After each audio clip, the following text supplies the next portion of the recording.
Mga kababayan ko, gusto ko pong malaman nyo ng YouTube channel ko. Alay ko po para sa inyo. Arabic at Filipino foods ang menu ko. Kaya Arabnoy Kitchen ang name ng channel ko. Juliet naman ang YouTube. So, bago ang lahat, kung bago pa kayo sa channel ko, please subscribe my channel. So, ito ang aking mga ingredients for today. So, I have a butter, 4 tablespoons, 1/3 cup of milk powder with water. I have yeast, 1 1/4 teaspoon. I have sugar, 2 tablespoons sugar, 2 eggs, and salt.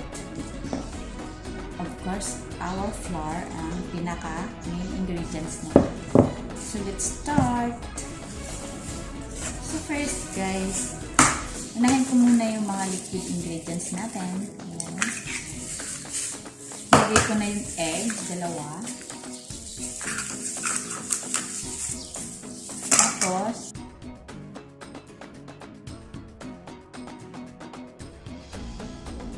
ilagay ko yung butter.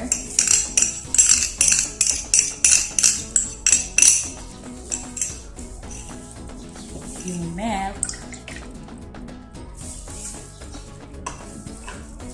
Of course, ang ating dry ingredients I put all together. So, I will also put the sugar also.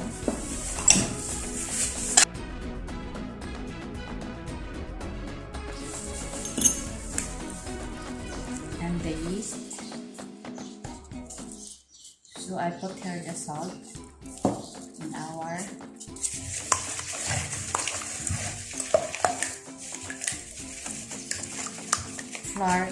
flour, so I put little the flour.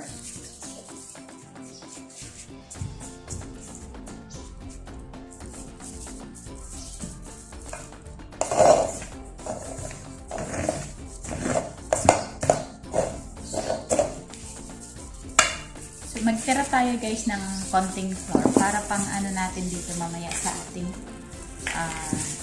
here pag magmasa tayo. Ayan.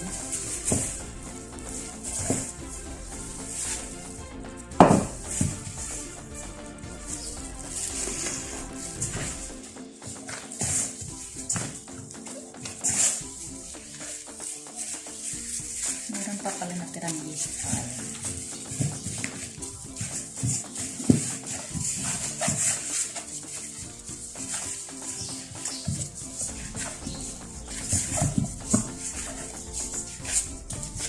Mayroon pa tayong nakalimutan guys na 1/2 cup of milk,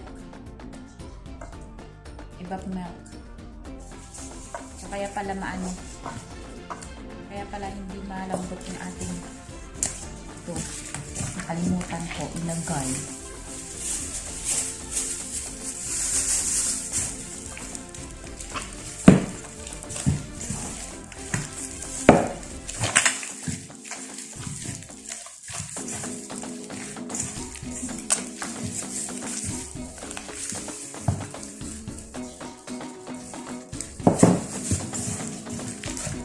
Kaya pala, sabi ko bakit hindi malambot? Kasi dapat malambot yung ating.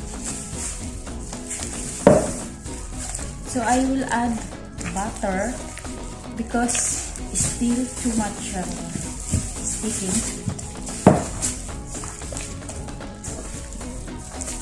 So, dapat talaga guys ganito ang yung bread. Kasi soft bread.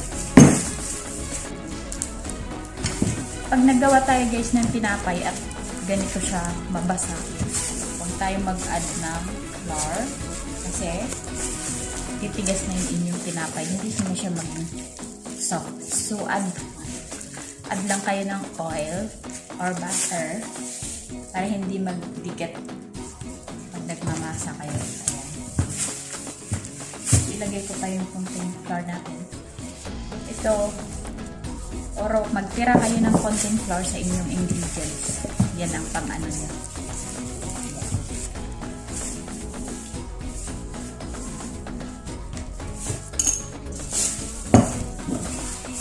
Mat. Lagyan ko siya ng butter para hindi dumikit.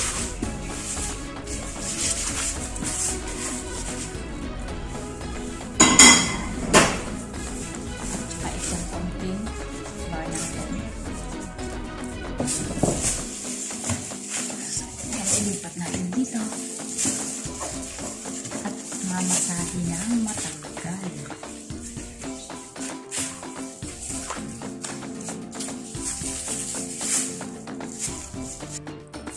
So, dapat guys, ganyan ang gagawin natin sa atin.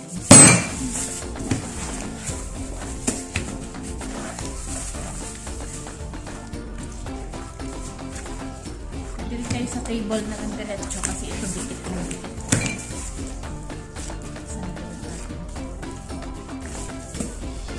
Dikit ng dikit. So, yun guys. Okay na yung ating, ayan, yung dough sa bread. Ayan.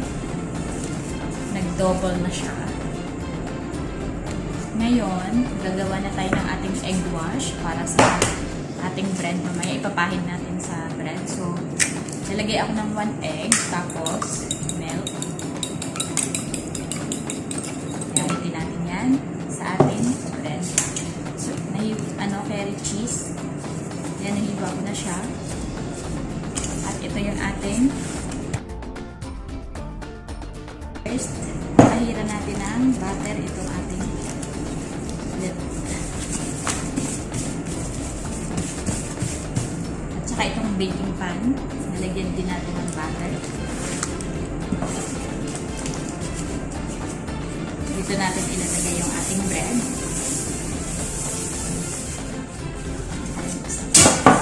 Dalawang gagawin. Naparami. Ayan. Ilagay natin para hindi dumikit ang ating. So ngayon, ililipat na dito guys ang ating dough. So ganyanin natin.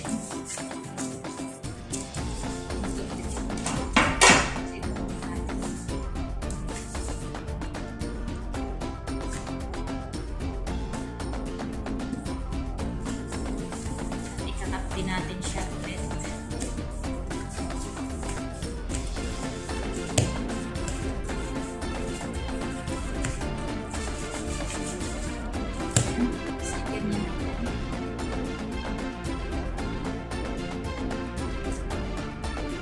Hanggang sa matapos ang lahat ng dough natin. Ganyan lang siya.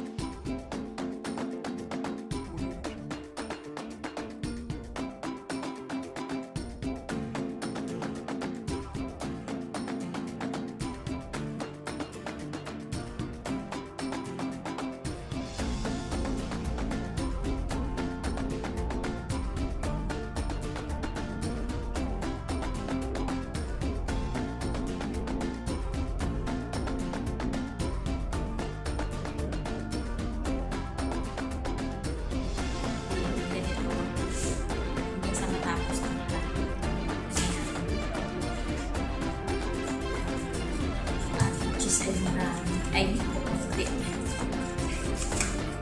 Hindi magbawas. Rectangular lang yung pag-ano natin. Ganyan. Dagdagan siya ng cheese para mas masarap. Pwede rin craft cheese ang gagawin.